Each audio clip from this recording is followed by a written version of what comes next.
Beli barang ini dulu nggak mahal, tapi pasti ada yang bilang nih, itu kan zaman dulu, udah pasti beda. Tunggu dulu, teman-teman ada yang sadar nggak sih hari ini inflasinya itu tinggi banget. Apa-apa harga itu serba mahal. Kalau dulu saya suka ukur apa-apa tuh dari harga bensin ya, teman-teman. Jadi kalau dulu masih harga, saya masih inget nih, masih di harga Rp1.000 nih untuk bensin 1 liternya ya.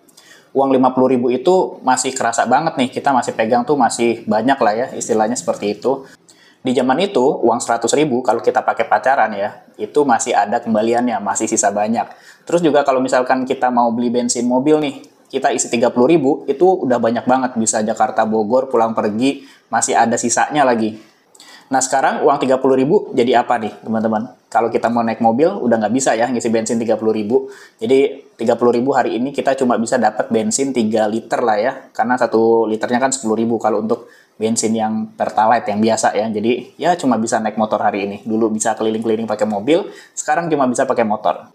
Wah, makin ngeri ya teman-teman. Artinya jika setiap tahun uang kita tidak bertambah atau penghasilan kita tidak bertambah, kita akan semakin miskin.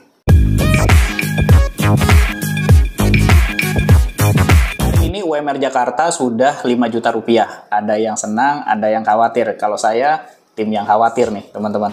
Kalau menurut saya ini mengartikan nilai uang kita nih kayak menurun banyak sekali nih. Dimana kondisi hidup hari ini 5 juta itu hanya untuk kondisi standar ya.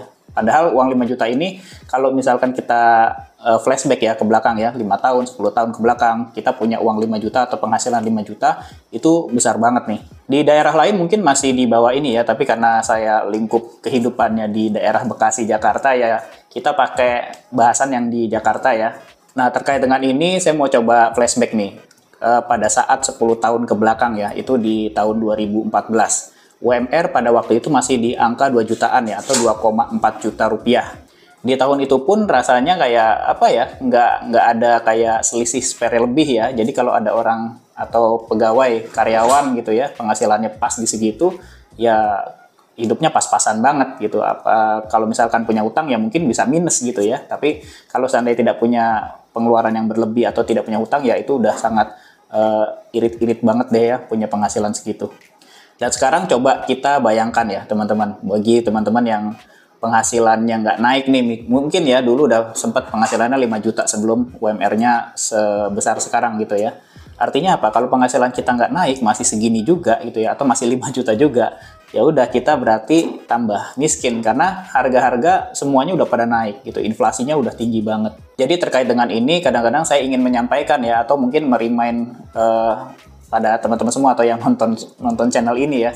Jadi sebenarnya setiap tahun itu kita bertarung melawan inflasi. Jadi jangan sampai kita punya penghasilan ya stuck di situ-situ aja ya. Karena kan saya juga karyawan jadi tahu ya kenaikan persentase kita naik gaji ya setiap tahun itu juga sebenarnya kan nggak besar ya. Itu juga tergantung dari kemampuan si perusahaan, bisa naiknya banyak atau naiknya standar aja. Nah, agak sialnya bagi yang naiknya cuma standar-standar aja atau mungkin nggak standar deh, di bawah standar, naiknya misalkan setiap tahun cuma 100.000, 200.000 ya mau nggak mau kita bakal udah pasti kalah sama inflasi.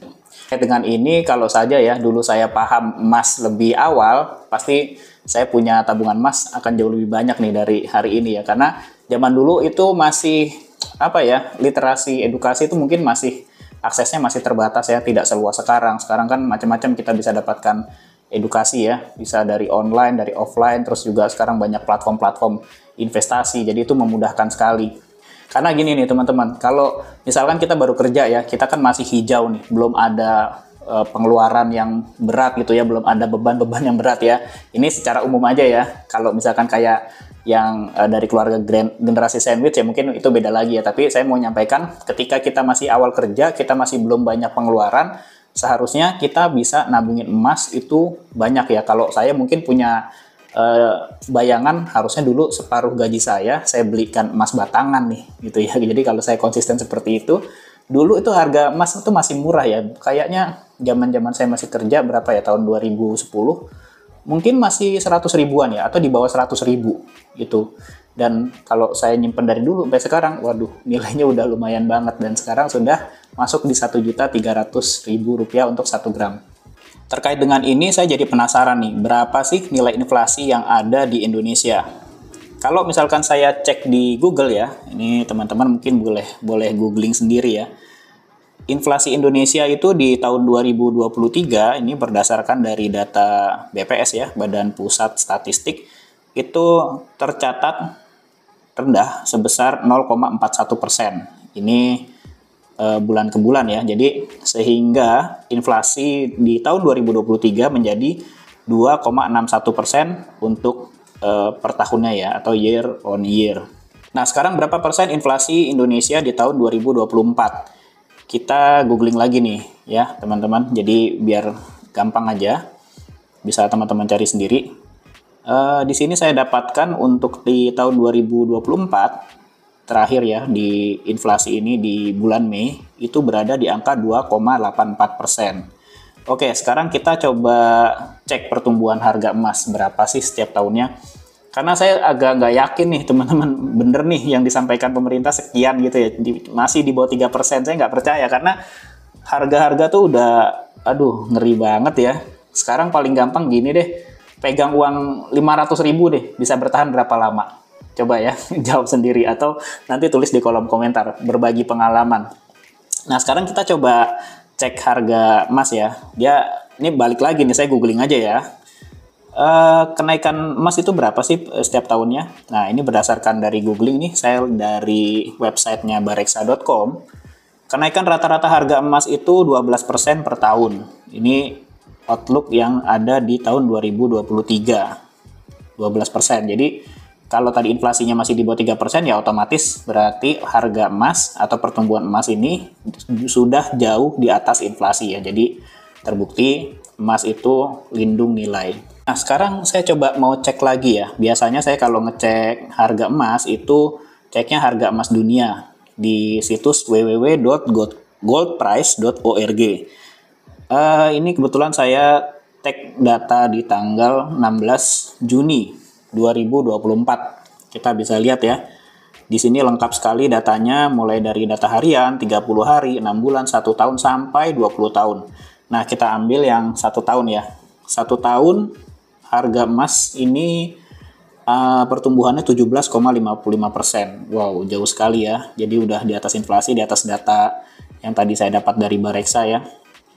Kalau di sebelah kanan nih gambarnya, ini adalah pergerakannya dalam satuannya troy ounce ya. Kalau teman-teman nggak ngerti bacanya troy ounce, bisa cek video di atas, saya udah sering buat ya. Cara bacanya gimana di video short juga ada. Dari data-data ini terlihat ya teman-teman, nilai emas selalu di atas inflasi. Artinya emas melindungi harta kita, walaupun nilai uangnya menurun. Nilai emas tetap dan akan bertambah jika ditukar ke mata uang. Contoh, tahun 1990, emas 200 gram bisa digunakan untuk membeli 1 buah motor. Nah, sekarang di tahun 2024, emas 200 gram kita bisa dapat 1 buah mobil baru, mobil LCGC. Jadi bisa dibayangkan sendiri ya teman-teman, yang rajin nabung emas 5 tahun lagi, 10 tahun lagi, nilainya akan menjadi berapa. Nah, terkait inflasi Indonesia, saya jadi kurang yakin kalau hanya segitu angkanya, masih di bawah 3% per tahun. Sedangkan kalau kita cek di situs Gold Price, pertumbuhan emas 17%.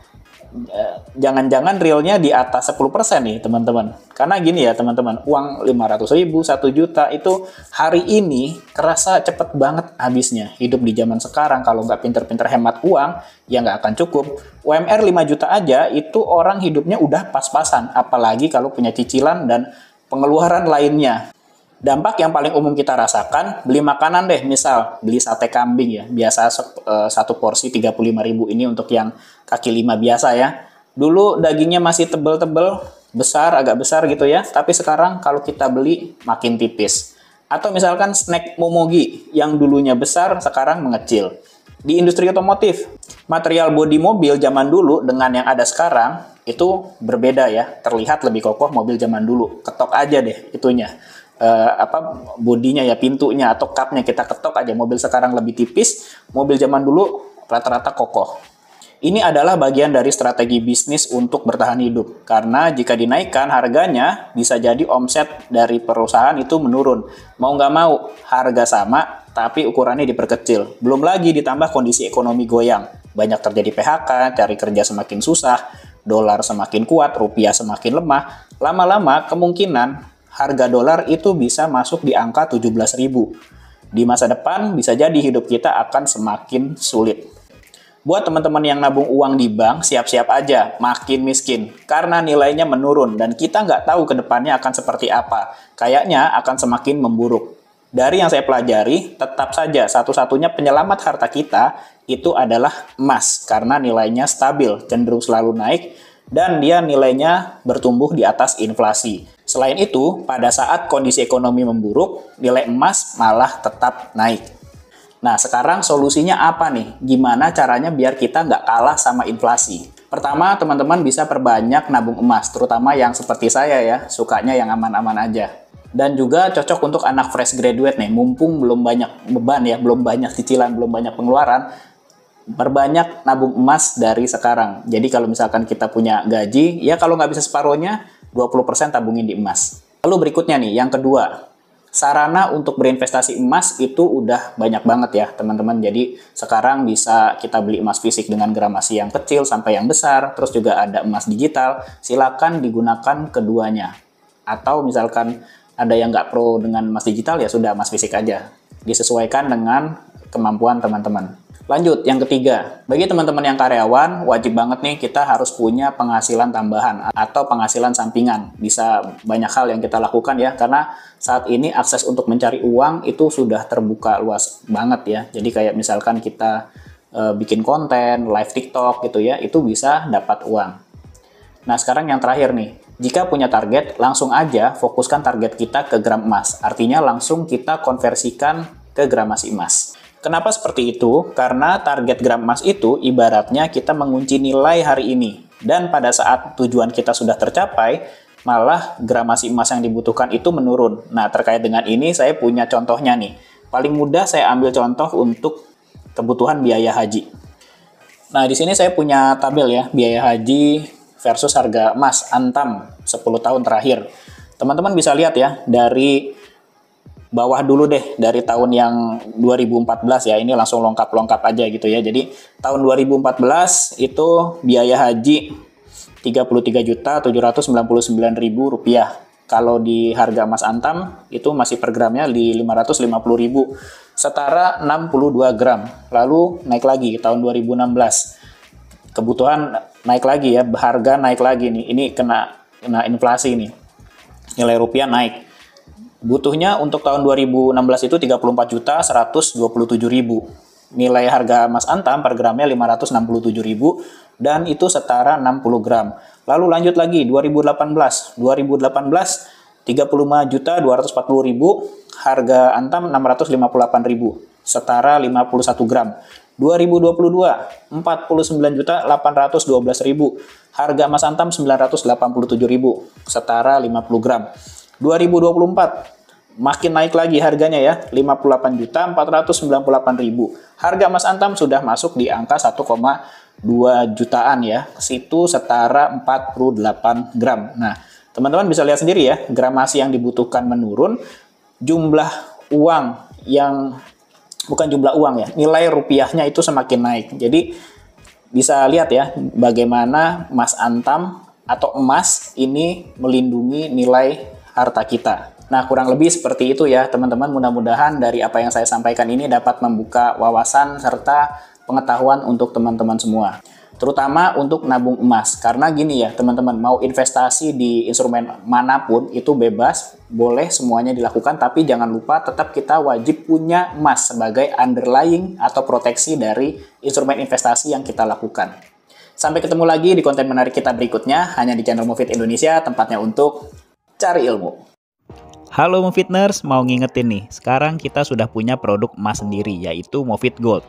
Emas kita produksi dari Emasin. Teman-teman bisa beli emas dengan desain template unik dari kita atau custom. Bisa pakai foto, kata-kata ucapan, logo, merek usaha, ataupun untuk konten iklan. Harganya terjangkau banget, mulai dari 6 ribuan, tanpa minimal order. Cara ordernya gampang banget, bisa lewat Shopee atau DM langsung ke kita. Linknya cek di deskripsi ya.